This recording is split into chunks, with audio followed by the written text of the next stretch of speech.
बुंनाय जायो हारिमुआनो मोनसे हारिनि सिनस्रि।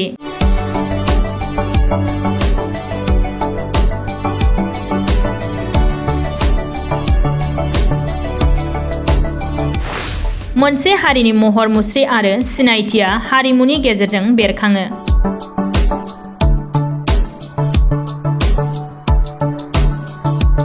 बेनिखायनो बर'नि हारिमुखौ फोथांनानै लाखिनांगौआबो साफ्रोमबो बर' फिसाफोरनि मावनां बिबान। थेवब्लाबो बर' हारिनि हारिमुखौ फोथांनानै लाखिनो, जौगाहोनो आरो मुलुग दरबाराव गोसारहोनांगौनि सायाव खामानि मावनायनि थांखिजों थांनाय 1991 मायथाइनि 20 जुलाइआव जोनोम मोनदोंमोन दुलाराय बर' हारिमु आफाद। दुलाराय बर' हारिमु आफादखौ जागायजेननायनिफ्राय हारिनि हारिमुखौ रैखाथि होनो, जौगाहोनो आरो मुलुग दरबाराव सिनायथि होनायनि थाखाय गोबां जेंना जेंसिनि गेजेरजों खामानि मावबोयै मिरौ जिरौयै दुलाराय बर' हारिमु आफादा 31 बोसोर आगान होबाय। दिनै दुलाराय बर' हारिमु आफादनि 31थि जोनोम सानखौ मिरु आरो क'क्राझार जिल्ला दुलाराय बर' हारिमु आफादनि बानजायनायाव क'क्राझार बागानसालियाव थानाय मिरु आफादनि मावखुलियाव फालिनाय जायो। जोनोम सान फालिनायनि हाबाफारि बायदियै फुंबिलि समाव आफादनि फिरफिलाखौ बिरहोनायनि उनाव रुंसारि जालांनाय आरो मुंख्लंफोरनो मान बावो। बेनि उनाव आफादनि जेंना आरो इयुनाव हारिमु आफादनि मावनो लानाय थांखिफोरनि सायाव दुलाराय बर' हारिमु मिरु आफादनि मोनसे मावफुं मेल जथुमनाय जायो। दुलाराय बर' हारिमु आफादनि आफादगिरि जगेश्वर ब्रह्मआ जोनोम सान फालिनायनि लोब्बायैनो खौरांगिरि मेलनि गेजेरजों सिगांनि आरो दानि बिटिसि सरकारा हारिमुनि सायाव गोनांथि होयै आरो हारिमु आफादखौ हेफाजाब खालामैखौ दुखु मोननाय फोरमायनायजों लोगोसे बर'नि हारिखौ फोथांनानै लाखिनाय, जौगाहोनायनि थाखाय खामानि मावनायाव हारिमु आफादनि जेंनाफोरखौ फोरमायथिना होयो आरो बेफोर जेंनाफोरखौ सोलिफु बिटिसि सरकारा थाबैनो सुस्रांनानै होगोनखौ मिजिंथिनाय फोरमायो।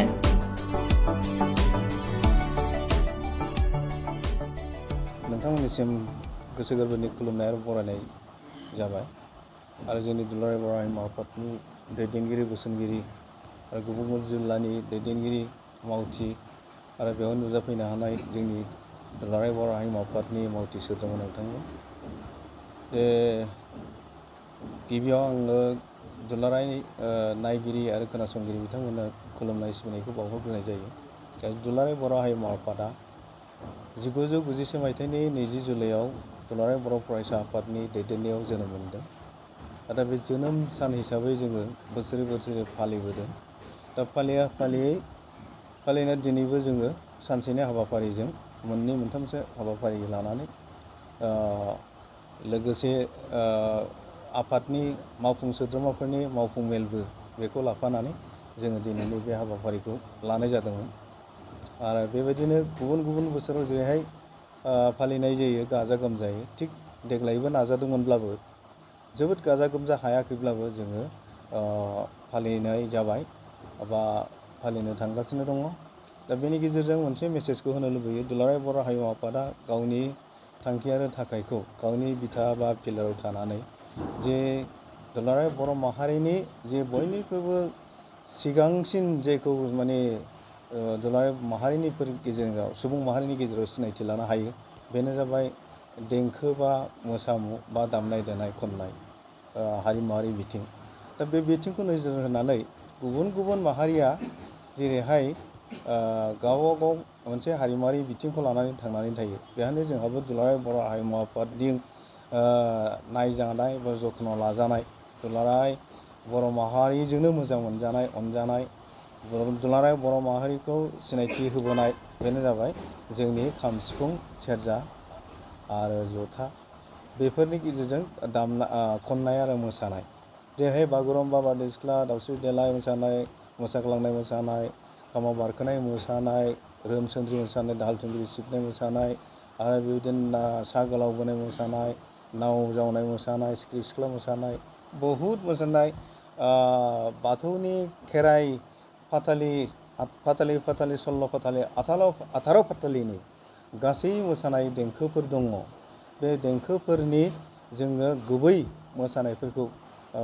दिनैहाय दुलाराय बर' हारिमु आफादनि दैदेननायावहाय गुबुन गुबुन जोंनि रोंगौसार जायफोरखौ जों एक्सपार्ट होननानै बुङो बिथांमोनखौ लानानै अहरह मोनसे बेखौ नाजानाय जादों वार्कशपनि गेजेरजों। दा बेखौनो मानसिया मानसिजोंल'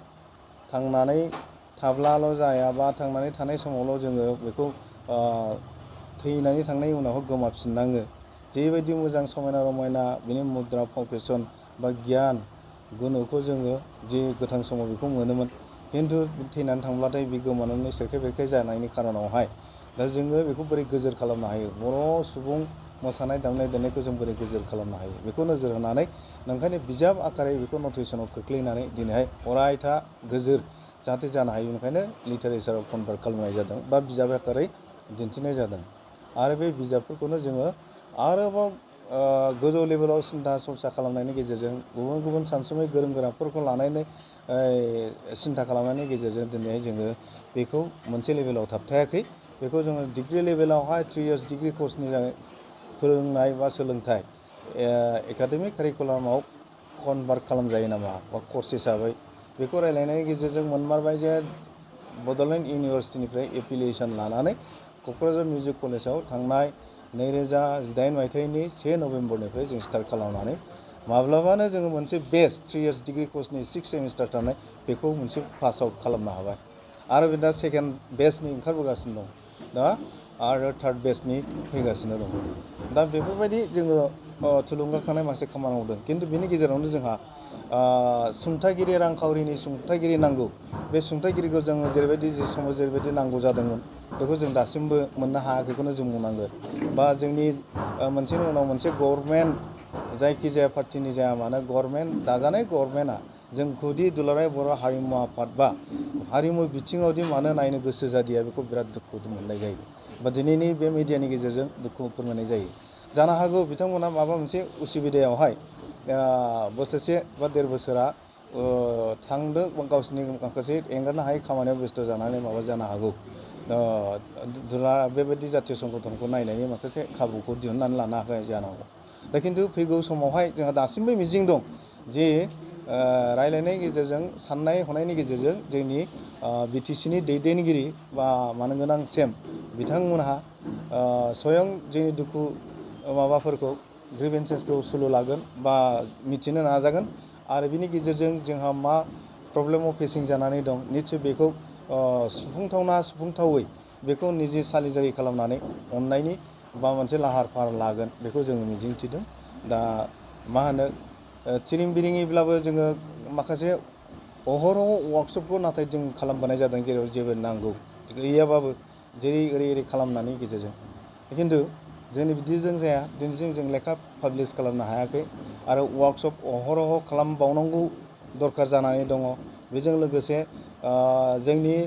जे Kokrajhar music and fine arts कलेजाव जे सोलोंसाफोरखौ लानानै एडमिसन लानानै जे फोरोंथाइ होगासिनो दं, जाय बिथांमोन सानै साथामखौ इन्सट्राक्टर हिसाबै थिसननानै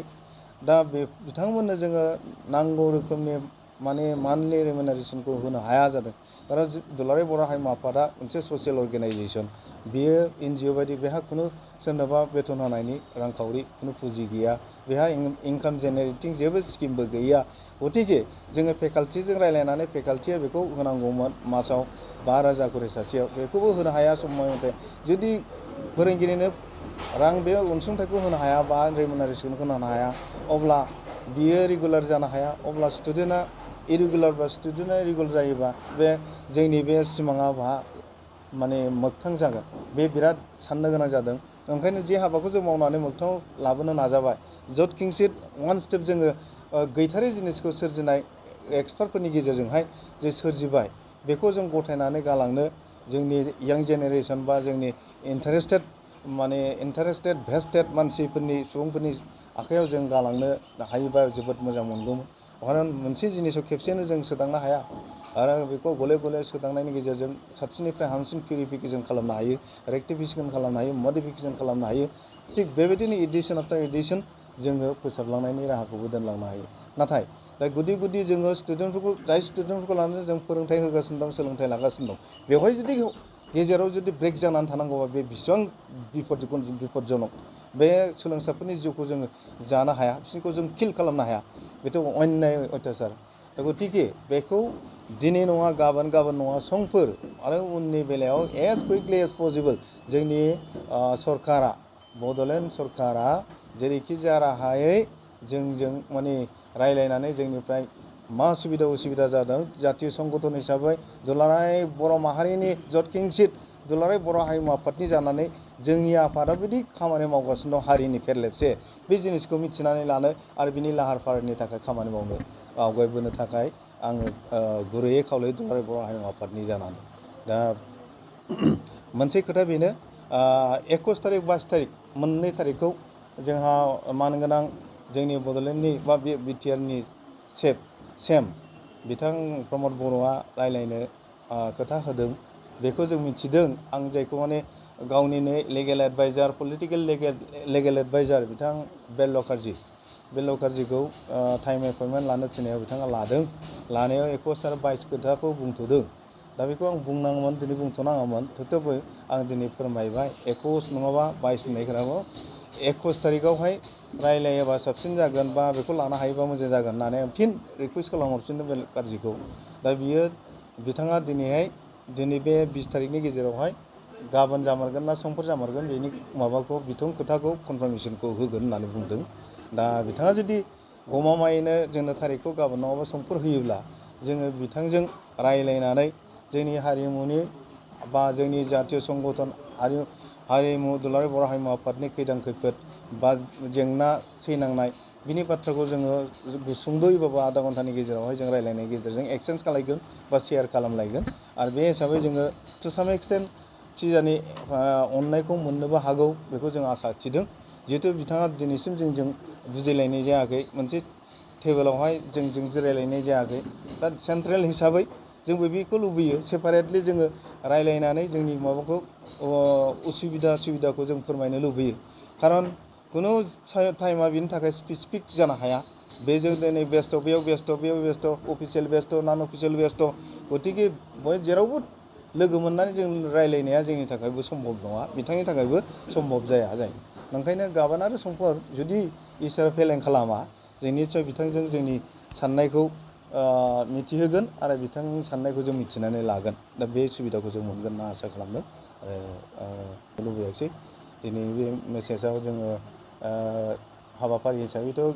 सानसेनि हाबाफारि बेवहाय जोङो सिगां जों फुंनि 9 रिंगायाव फिरफिला बिरहोनाय आरो लोगोसे जोंनि मुंख्लं आरो ओरैनो हारिमु बिथिङाव सोरगोआरि जालांनाय बिथांमोननि गासै इन जेनेरेल बिथांमोना जों बिबार बावनाय मोननै आयदा थांबाय दा जों एजुकेटिभ बा मावफुं मेल बेखौ लाफानाय जादों खारन जोंहा गुबुन समाव एजुकेटिभ मेल लाफानायनि थाखाय बहुद प्रब्लेम जायो नालाय थाखा फैसा इनभेस्टमेन्टनि बाथ्रा फैयो ओंखायनो जों मोनसेजोंनो एक गुलि दुइ शिकार नोजोरजों जों बे खालामनो नाजादों आरोखि आङो दस्रा खोथाफोरखौ बुंथ'ला बाथ्रा दंमोन दिनै बे समाव बुंजोबनाया सम्भब नङा बर' जोंनि हारिनि बाथ्रा माखासे माने मा होनो बुंथावै बाथ्राबो थायो ओंखायनो बेखौ आं बुंजोबला जेनेबा निस्सय जाखायो दुलाराय बर' हारिमु आफादनि जे आयदाखौ लानानै आयदाफोरखौ मोसानाय दिन्थिनाय जायो बेवहाय मालाबा ओरैबायदि जोंनि इन्सट्राक्टरफ्रा जेनेरेलि 12 जन दं सिनियर हिसाबै आरो जुनियर हिसाबै मस्ट माने एक्सपार्ट जाजोबै जों जायखौ माने जुनियर हिसाबै टाइटेल होदों जुनियर एक्सपार्टफोर दङ गासै 40 जनिया दा बिसोरनि गेजेराव एखनबा जोंनि बे जुनियरबो नङै सिनियरबो नङैफ्रा मालाबा एसे नुज्लांनायखौ लानानै गावहा एसे रोंखागौ साननानै जोंनि जे इउनिनिमास जे एक्सेप्टेड बा इउनाइटेडलि माबा मोनसे सेटेल जाखानाय बे बिथिंजों थाङाबानो मालाबा गावनि गोसो मथे फाव फेसन अंगि भंगिखौ थिग लाखियाबालानो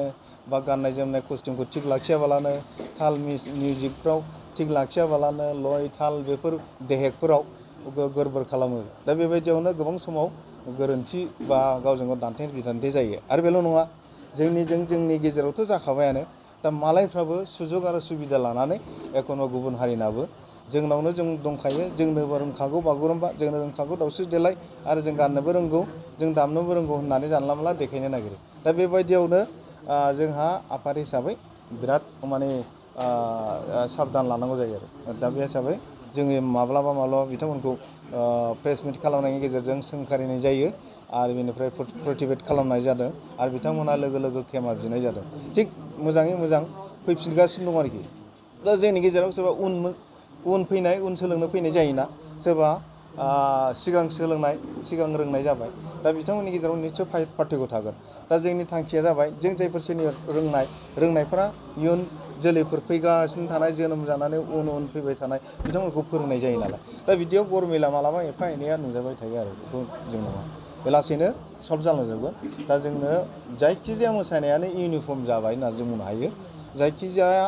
मोसानायानो जोंना ट्रेडिसनेल सेक्सनावहाय फ्राय माने गोरोबजोब्बाय होननानै जों बुंनो हायो आरोखि। दा बे